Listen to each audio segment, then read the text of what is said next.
tema de las redes sociales y la computación en la nube. Y la otra característica es estas experiencias interactivas y contenido generado por el usuario.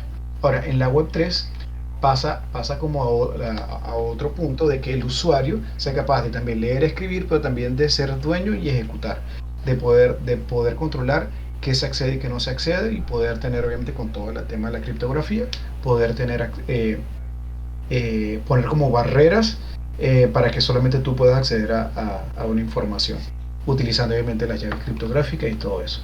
Se dice que la Web3 entonces es abierta, no requiere trustless, como no requiere confianza, no necesito de confianza para interactuar con una plataforma. Hoy te explico qué significa eso. Y permissionless es no necesito el permiso de nadie. Entonces, abierta, se dice que es abierta porque está construida sobre los preceptos del open source, donde cuando cualquiera que entra a la Web3 debe publicar el código. Es normal que uno, ¿cómo es que uno? Ya voy a mutear a Laura y voy a mutear a Luis, que a veces como que entran unos ruidos por ahí.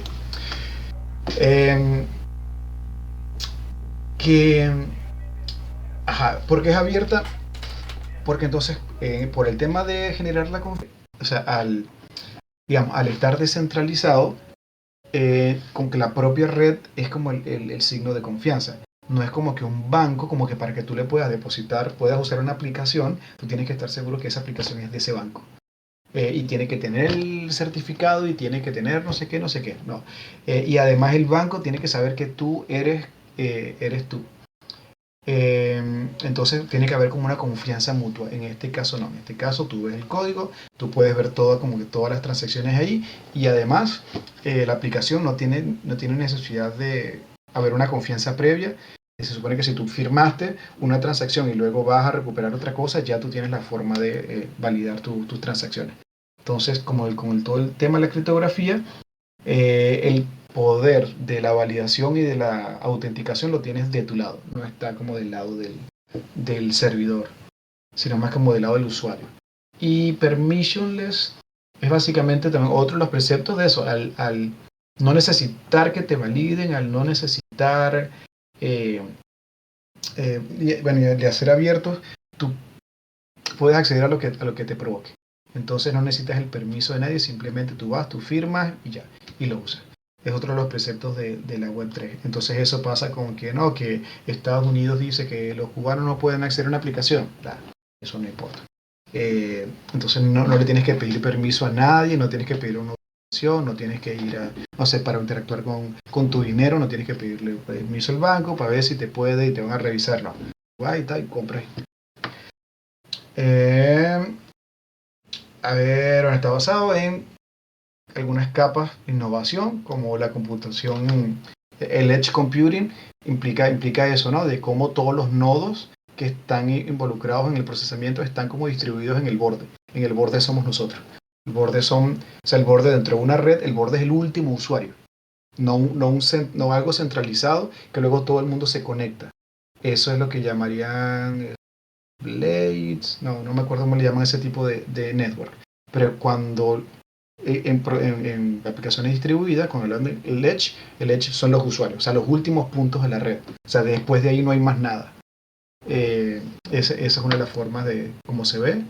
Y bueno, network, redes de datos descentralizadas y otras cosas. A ver, el concepto de Internet del valor habla cómo esta tecnología se puede usar para transferir valor. Y entonces habla, y sobre todo el punto de la información como valor, ¿no? Ya no es solamente la casa como valor, un billete como valor, sino eso, cómo transferimos valor tan rápido como comunicamos la información. Entonces, como un pedazo de dato se puede convertir en valor. Entonces, gracias a que existe todo este tema de la blockchain y todo el tema de la encriptación, ahora podemos transferir información y eso es un pedazo de valor. Entonces, hay que ver cómo todo este tema de la Web3 introduce ahora la posibilidad del Internet del valor. Entonces, pone en la definición como la posibilidad de intercambiar cualquier asset que sea de valor para alguien, incluyendo stocks o acciones, votos, puntos de viajero frecuente, securities, que bueno, es un término financiero, no sé cómo explicarlo, propiedad intelectual, música, descubrimientos científicos, o sea, cómo se puede a través de la blockchain, por ejemplo, compartir estas cosas que tienen valor, ¿no? Y que sean consideradas como piezas únicas y que se puedan transferir. Entonces, cosas que permite hablar, cuando hablamos de Internet del valor, el control descentralizado, de eliminar asimetrías, como o sea, y por qué asimetrías, porque hay grandes corporaciones en cada una de estas cosas, hay grandes corporaciones que manejan eso. Entonces, para un mortal como nosotros, poder acceder a cualquiera de estas cosas, como acciones, votos, puntos de security, propiedad intelectual, música, descubrimiento científico, es muy complicado y tiene que pasar por muchas capas. Entonces, al existir como ahora toda esta infraestructura de la Web3, compartir ese valor es mucho más sencillo, entonces ya a eso se refiere con remover las asimetrías. Algunas aplicaciones digamos, significantes o que tienen importancia. Por ejemplo, Nasdaq dice aquí que está usando blockchain y Web3 para manejar como eso, los shares como las acciones también de una empresa. El país, Estonia, está almacenando de forma segura los registros de salud. Peach Aviation es una aerolínea en Japón, acepta cryptocurrency para pagar los vuelos. Un músico construyó su propia blockchain para liberar directamente, no sé qué, su música a sus fans. Y entonces aquí dejé también otro enlace que conseguí por ahí, que en 2022 quienes aceptan Bitcoin. Entonces a lo mejor pueden revisar eso para hacerse una idea, ¿no? ¿Qué más? Ajá, bueno, hablar de un ledger es como un libro contable descentralizado, distribuido, ¿no? Esto, ¿por qué lo estamos estudiando? Sobre todo por esto, la diferencia entre blockchain y una base y ¿cómo es? Un libro contable descentralizado. O sea que no necesariamente son lo mismo, sino que blockchain es un tipo de libro contable descentralizado. Básicamente un libro contable descentralizado es todo este tema, es como un libro en donde en distintas partes, en distintos lugares, escriben transacciones en un libro. Hay muchísimas formas y esto da para muchísimo y se ha aplicado y se seguirá aplicando en muchas cosas, pero es como una tecnología global, o sea, una tecnología más general. La blockchain aplica este mismo concepto de cómo de distintos puntos le agregan información a un libro, pero la diferencia es que en blockchain ese libro lo van picando en bloques. El bloque firmado genera un hash y ese hash es la entrada al próximo bloque. Entonces hay una forma digamos, de validación, donde si alguien cambia el hash, cambia algún dato en alguna parte de la cadena, van a cambiar los hash y por lo tanto se invalidan los restos, digamos, los bloques siguientes.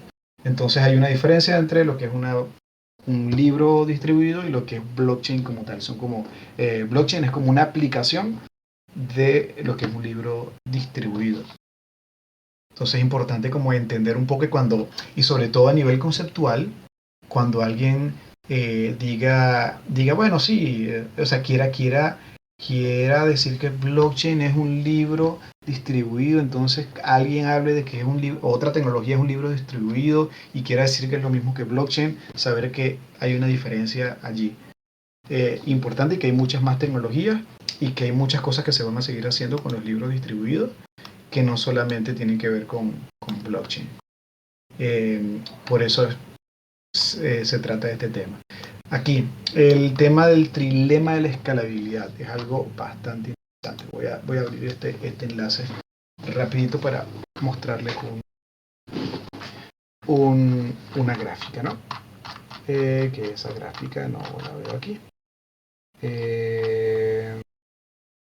¿Dónde la estaba viendo yo? En Google estaba buscando algo sobre esto. Y vamos a ver esto aquí rápido. Por ejemplo, esto, ¿no?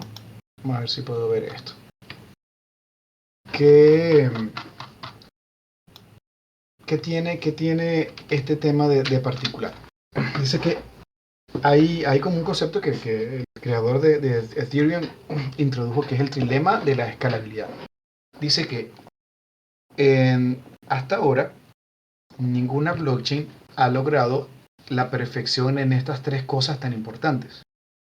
Todas las blockchains han tenido que sacrificar algunos de los aspectos para poder fortalecer otros. Entonces ponen, por ejemplo, la Binance Smart Chain, que es como un fork de Ethereum que hizo Binance, que de alguna forma, como a diferencia de Ethereum, que es Proof of Work, en la Binance Smart Chain es una Proof of Stake, que significa que hay unos pocos nodos validadores. Mientras que por lo menos en Ethereum hay mineros y hay millones de mineros que están validando las transacciones. En la Binance Smart Chain hay unos poquitos. Entonces eso hace que se sacrifique la descentralización para que pueda ser más rápido. Entonces es como el hecho de que haya muchos mineros hace que la red sea lenta para validar.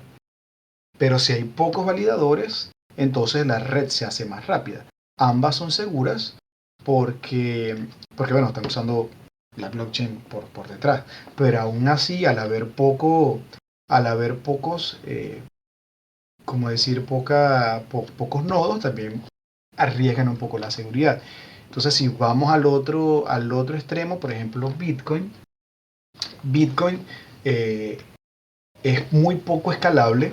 Las transacciones tardan 10 minutos, más o menos, que se ven escribir los bloques, pero es muy centralizado y hay millones y millones de mineros. El hecho de que se caigan 10 millones de mineros, bueno, van a haber otros 50 millones de mineros que van a estar sosteniendo la red. Y eso también a su vez lo hace muy seguro porque tendrán que ponerse de acuerdo muchísimos mineros para hackear la blockchain. Entonces, la parte de la seguridad casi siempre también tiene que ver con cómo manejan, por ejemplo, el tema de un hackeo, por ejemplo, o cómo garantiza los assets de los usuarios.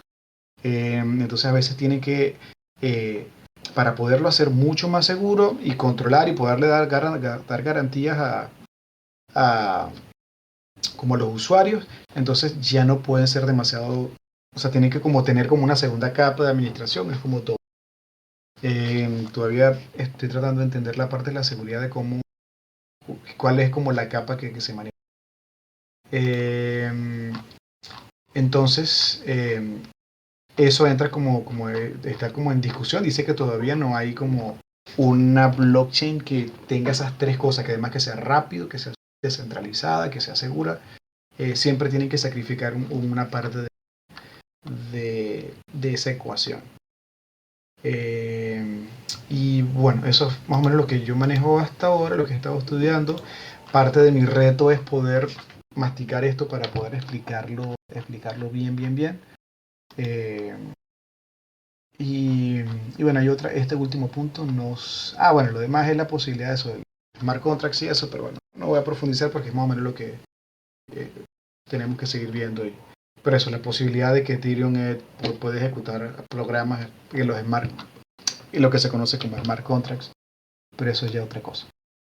Entonces, no sé, creo que es bastante para digerir. Quizás ahí están los artículos, pueden leerlos, son cortos, son artículos cortos, pero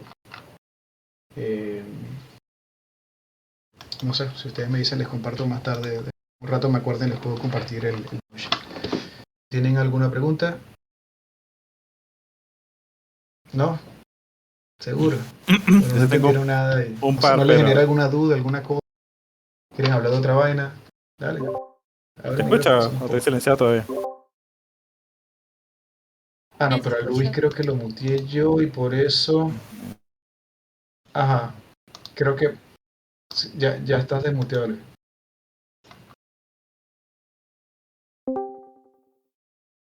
Eh, no sé si nos da chance, porque quedan 5 minutos, pero la primera es el tema del blockchain, ¿no? Cuando en blockchain se habla de que el sistema está descentralizado, la infraestructura la pone básicamente el minero, ¿no? O sea, el minero y las personas que están participando en la red. Ujú. O sea Sí, que... la infraestructura es la unión de todos esos nodos y un Ujú, minero es un nodo. claro. Entonces, o sea, al final la transacción pasa por el minero, que es quien resuelve el tema de la transacción y eso es lo que la hace que esté descentralizada. Exacto. Ethereum son los únicos a los que puedes contribuir con código a través de Solidity. No, de hecho casi que el único que no lo puedes hacer es blockchain, es Bitcoin. Del resto todos tienen la capacidad de que le envíe, o sea, de que parte de la información del bloque, en vez de ser un cambio o una transacción monetaria, también puedes meter código y los nodos están en capacidad de ejecutar ese código. O sea que tú no puedes hacer un smart contract en Bitcoin. No, Mierda. ¿Y Bitcoin está descentralizado? es el más descentralizado que hay. ¿Y cómo haces tú si... O sea, yo me imagino que el smart contract es quien establece las condiciones para que se hagan las transacciones, ¿no? No, eso es otra capa. Es Ok. otra capa. O sea, tienes la capa central que se encarga como en Ethereum, por ejemplo. Sí, que puedes transferir simplemente valor. O sea, tú puedes enviar una transacción y la transacción simplemente dice, mándale 0,01 Ethereum a Luis. Yo, o sea, firmo esto y mándaselo a Luis. Hace la transacción y cambia los balances. Esa es como Ujú. la primera capa. Pero Entre las wallets, sí. hay otra capa, o sea, donde en una transacción yo puedo decir, no, en vez de enviar valor, además que puedo enviar valor, además voy a enviar un smart contract, un contrato. Ese contrato tiene un código, tiene funciones y tiene cosas. Ese contrato, esa transacción pues, te va a generar una dirección. Ujú. Luego de esa dirección tú interactúas desde tu aplicación, tu frontend. Entonces ya esa dirección se convierte como una especie de servidor, ¿sí? Como una URL, ¿sí? Y ese contrato tiene una API. Esa API son las funciones que tú definiste. Ujú. Entonces tú desde tu aplicación, desde tu frontend, llámalo, velo de esa forma, o de tu cliente, invocas, quiero invocar la función suma de la dirección tal, address.suma, y le envías los parámetros, ¿no? Entonces tú vas a interactuar como con esa otra capa. Entonces esa transacción se la envías a la red y esa transacción va a ser procesada. En vez de enviar, hacer el cambio de balance, eh, el nodo va a leer las instrucciones. Ok, me pidió que ejecutara esto con estos programas, lo ejecuto y te envío el resultado. Entonces, velo como dos capas. La capa que simplemente cambia los balances. O sea, de hecho es como, como si fuese una máquina virtual interna, ¿no? Entonces, hay un tipo de transacción básica que es la de valor, transferir valor, y el nodo sabe que simplemente va a modificar balance. Pero también en esa transacción yo puedo enviar código. Y, y ese código queda guardado como en el nodo y Ujú. se difunde por todos los nodos y todos los nodos tienen la copia de mi contrato. Ujú. Entonces cuando yo quiera interactuar con mi contrato, le digo a qué dirección, ese contrato me generó una dirección, yo tengo que saber esa dirección para poder interactuar con ese contrato. Y, y nada, cada vez que yo quiero interactuar con él, le digo la dirección, le digo la función que quiero, le mando los parámetros si es que reciben parámetros, y eso me lo envía a la red. Y que lo agarre el que lo agarre, y el que lo agarre, bueno, Sí. me responde. Que por la Como si dirección... fuera un BitTorrent.